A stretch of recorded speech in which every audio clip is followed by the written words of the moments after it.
Discipline has four enemies, and they live inside you. We like to think of discipline as a matter of willpower. You either have it or you don't. You're either that type of person or you're not. But that belief is the first deception. Discipline isn't a trait, it's a battlefield. And the most dangerous enemies in that battle don't come from the outside. They live inside you. They wear your face. They speak in your voice. They whisper in the background of your thoughts, convincing you that what you're doing is fine, that tomorrow is better, that comfort is harmless. But Machiavelli would say this: the first rule of power is to know your enemies. And when it comes to discipline, you have four. They are not strangers. They are parts of you that have names, motives, and strategies. And unless you learn to recognize them, you will lose every time. Let's begin at the very root. Imagine you wake up tomorrow with complete discipline. You do everything you planned. You follow through on your goals. You face discomfort like a warrior. What would that feel like? Powerful? Liberating? Now imagine something even more terrifying, that your real problem isn't discipline itself, but your relationship to pain. Enemy number one is comfort. And it's not a harmless desire, it's a parasite. Comfort doesn't just seduce you with softness. It rewires your brain to avoid anything hard. It slowly removes your capacity to endure. And worst of all, it disguises itself as self-care. It tells you you've worked hard, you deserve this break. And it's not always lying. That's what makes it dangerous. Comfort doesn't destroy you all at once, it seduces you one rationalization at a time. Click subscribe to this channel to get more profound insights. But here's the deeper question: why do we crave comfort so much? It's not because we're lazy, it's because we're afraid. That leads us to enemy number two, fear. Not the kind that keeps you from jumping off cliffs. And that fear is useful. I'm talking about subtle fear. The fear of failing publicly. The fear of trying and not being enough. The fear of succeeding and having to maintain it. Fear is the voice that says, what if you give everything and it still doesn't work? It doesn't yell, it suggests. And so you hesitate, you delay, you procrastinate. Not because you don't care, but because deep down you're terrified of what discipline might demand from you. Fear tells you that safety is found in inaction. But Machiavelli would laugh at that idea. He said that fortune favors the bold. And the bold aren't fearless, they just act despite their fear. Still, even if you overcome comfort and fear, there's a third enemy. And this one is cunning. It's doubt. Doubt doesn't say, don't try. It says, try later. Doubt says, you're not ready yet. You need one more book, one more course, one more sign from the universe. Doubt hides behind perfectionism. It convinces you that preparation is progress. But preparation without execution is just hesitation in disguise. But doubt loves intelligent people, because intelligent people are great at rationalizing why now isn't the right time, why they need more clarity, why they need to feel aligned. But discipline doesn't wait for alignment. It creates it, through motion, through repetition, through friction. And now the final enemy, the most philosophical of them all. Its name is identity. This one cuts deep, because it speaks not to your behavior, but to your beliefs about yourself. Identity is the part of you that says, this isn't who I am, or I've never been consistent, or I always quit. It's the voice of your past, pretending to be the truth. But here's the secret: identity is a story. And every story can be rewritten. The problem is that we mistake memory for destiny. Just because you've failed before doesn't mean you're destined to fail again. But if you don't challenge that identity, you'll keep repeating the same loop, not because you can't change, but because you believe you can't. And beliefs are the architects of action. So now we're standing face to face with these four enemies: comfort, fear, doubt, and identity. And here's the uncomfortable truth: they're not going anywhere. You can't delete them. You can't silence them forever. But you can name them. You can confront them. And once you see them clearly, they lose their power. That's what this video is about. Not just inspiration, not just motivation, but liberation. The kind that comes from knowing exactly what you're up against, not out there, but in here. Inside your own mind, inside your habits, inside your unspoken assumptions. So let me ask you something that could change everything. Which of these four enemies has been running your life the most, and what has it cost you? Because once you answer that, you don't just understand discipline. You begin to reclaim your agency. You stop fighting shadows. You start taking ground. And that's when real transformation begins, not with a new plan, but with a new perception. Comfort is a cage, and it's decorated with everything you love. Comfort is seductive because it never introduces itself as the enemy. It wraps itself in softness, in familiarity, in pleasure. It whispers promises of ease, of rest, of safety. And the most dangerous part, it often delivers. That's why it's the hardest enemy to reject. Comfort doesn't attack you, it rewards you. It offers you the illusion of peace, and in doing so, it quietly dismantles your hunger, your edge, your will to grow. It convinces you that discipline is harsh, that pushing yourself is unnatural, that the struggle is for people who are broken, insecure, or trying to prove something. But here's the truth. Discipline isn't the rejection of peace, it's the pursuit of earned peace. And comfort, when unearned, is not peace. It's anesthesia. Look around at the most successful, fulfilled people you know.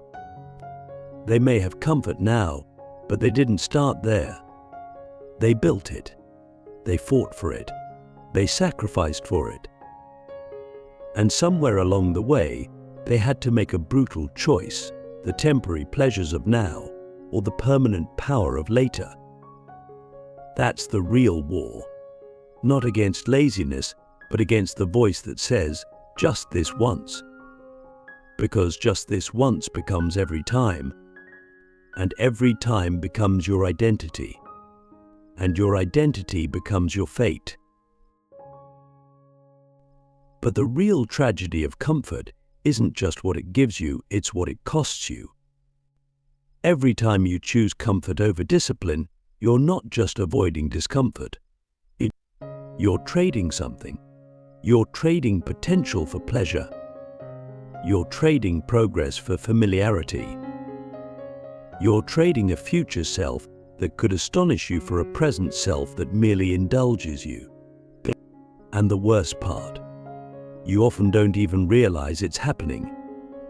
Because comfort doesn't feel like a cage. It feels like a couch, a scroll, a snack, a nap, a habit.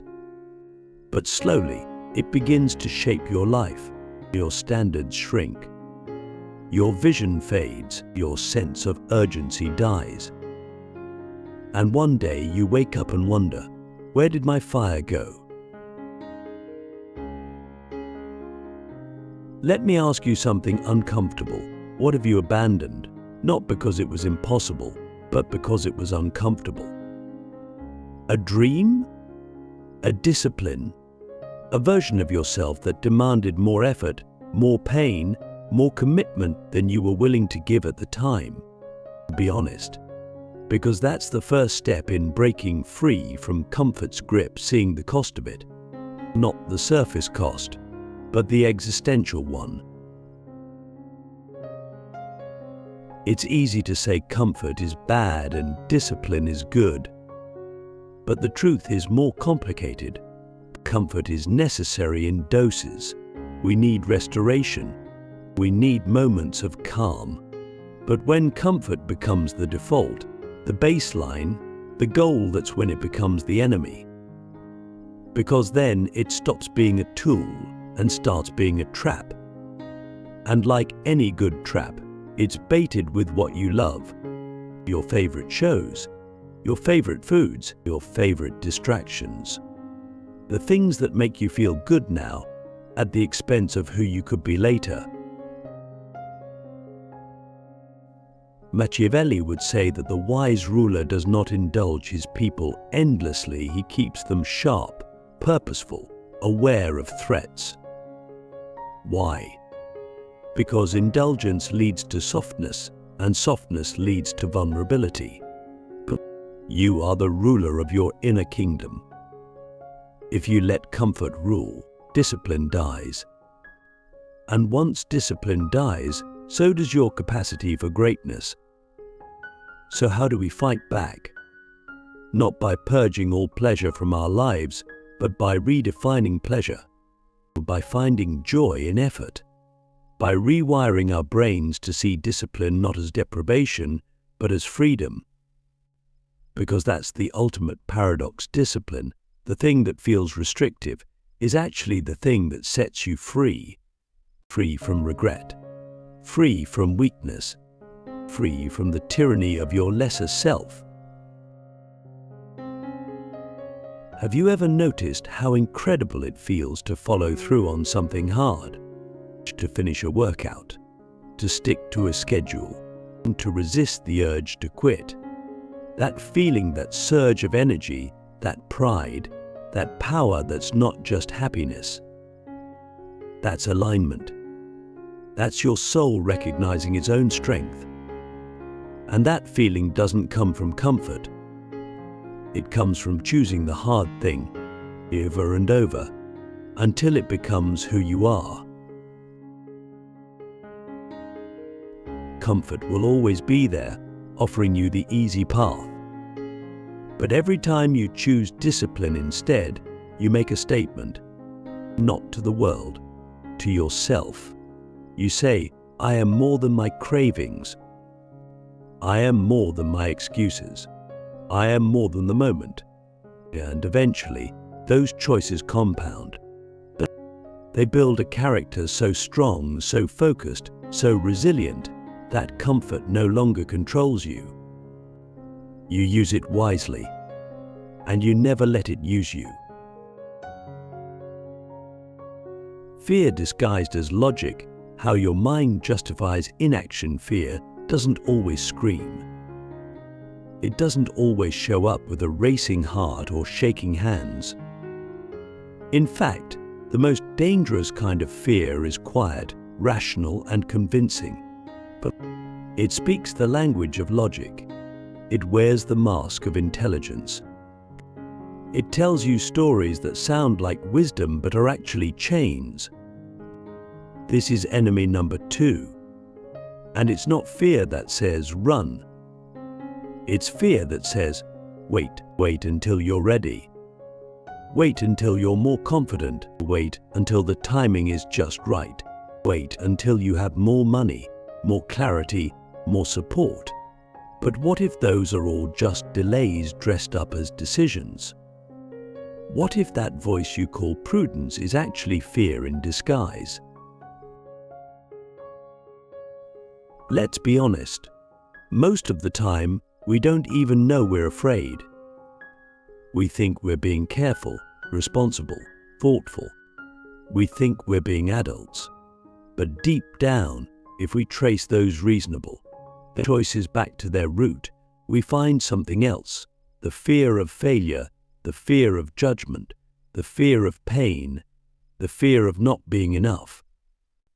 The irony is that the smarter you are, the harder this is to see. Because intelligence makes fear harder to detect. It gives you better tools to justify not acting. You can build elaborate mental models of why now isn't the right time. You can create detailed excuses and call them strategies. You can convince yourself that waiting is wise, that hesitation is maturity. But inside, something dies every time you listen to that lie.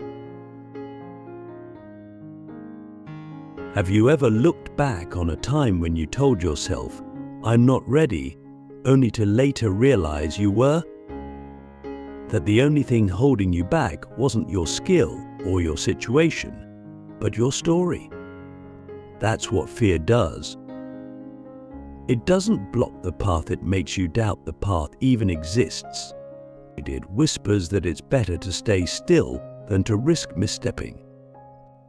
But here's the truth: every step forward contains a risk. Living itself is a risk. There is no path without pain.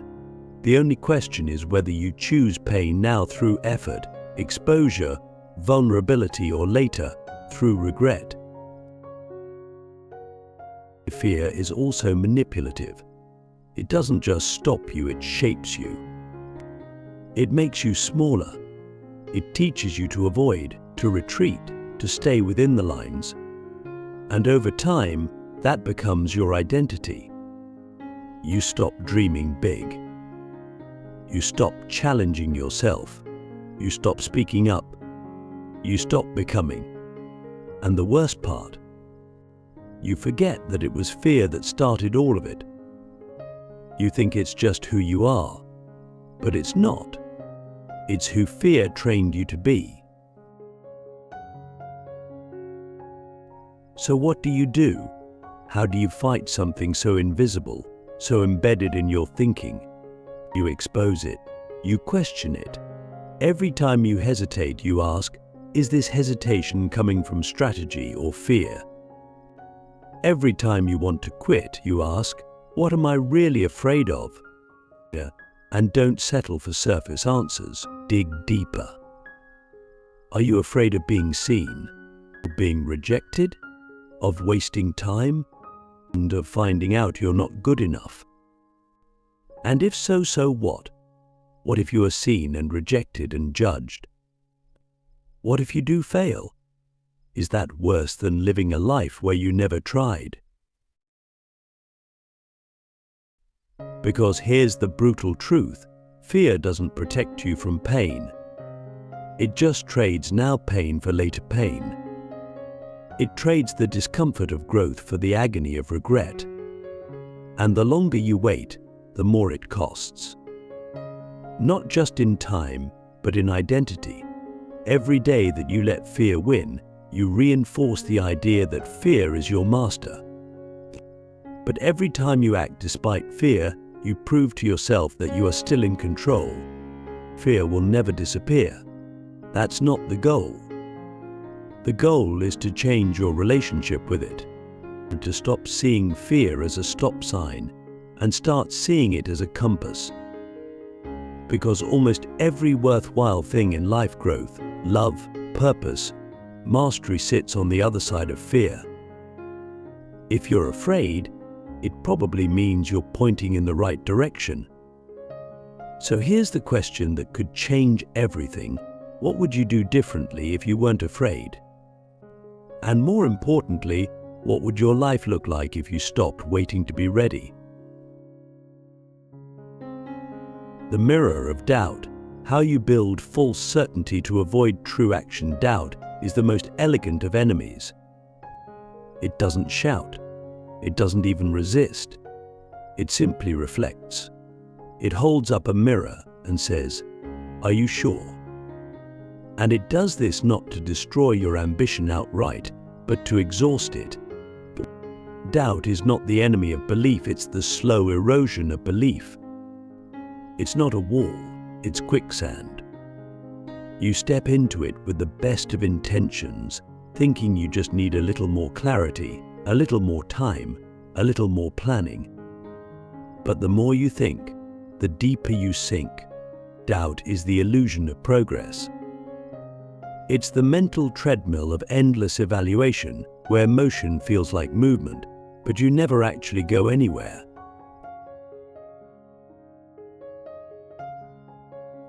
What makes doubt so dangerous is that it feels like intelligence. It masquerades as caution, discernment, even maturity. But most of the time, it's just fear in a tuxedo. It's fear with a philosophy degree.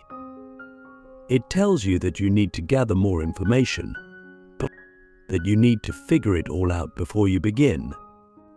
It convinces you that action without certainty is foolish. But here's the truth: certainty is an illusion. Life doesn't give you clarity and then ask for commitment. It asks for commitment first and clarity follows.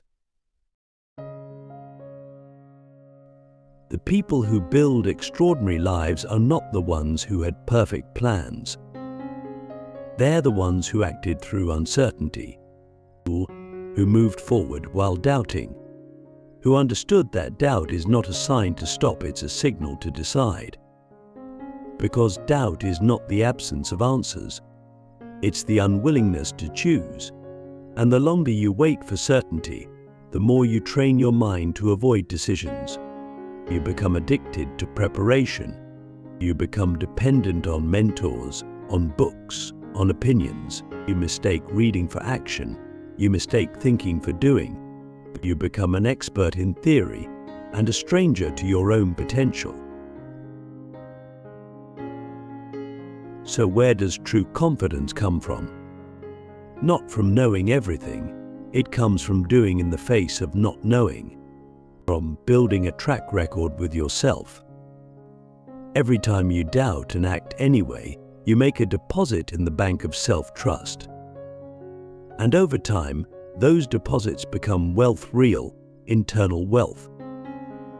The kind that can't be shaken by failure or rejection or uncertainty. Because you've trained yourself to lead, even in the fog. But let's go deeper. Why do we choose doubt over action? It's not just fear of failure. It's because taking action carries responsibility. But as long as you're doubting, you're safe. You haven't committed, so you can't be judged. You haven't acted, so you can't fail. It's easier to say, "I'm still thinking about it," than to say, "I tried and it didn't work." Doubt protects your ego, but it does so by sacrificing your evolution. It gives you the comfort of potential, but never the power of progress. And then there's the final twist. Doubt, when left unchecked, becomes identity. You stop saying, "I'm doubting this decision." You start saying, "I'm just not a decisive person," or "I've always been someone who overthinks." But that's not who you are. That's just a pattern you've rehearsed over and over until it felt like personality. And now it's the mask you wear to excuse inaction. But behind that mask is someone entirely different, someone decisive, courageous, willing. Someone who's simply forgotten what it feels like to trust themselves. So how do you kill doubt? You don't. You act anyway. You learn to move without full clarity. You learn to make decisions from your values, not your emotions. You replace the question, "What if I fail?" with "What if I never try?" You stop trying to eliminate doubt and you start building momentum so loud that doubt can't be heard. Let me leave you with this. What if the version of you you're waiting to become can only emerge on the other side of the actions you're afraid to take today? Because here's the secret no one tells you. Clarity isn't found in thinking. It's found in motion. You don't get confidence before you act. You earn it through action. And every moment you delay, every time you wait for more certainty, you feed the enemy. But the moment you choose to move forward, even trembling, even unsure, you begin to remember who you are. Discipline has 4 enemies, and they live inside you. But so does your power, so does your will, so does your future. The question is, who are you going to listen to?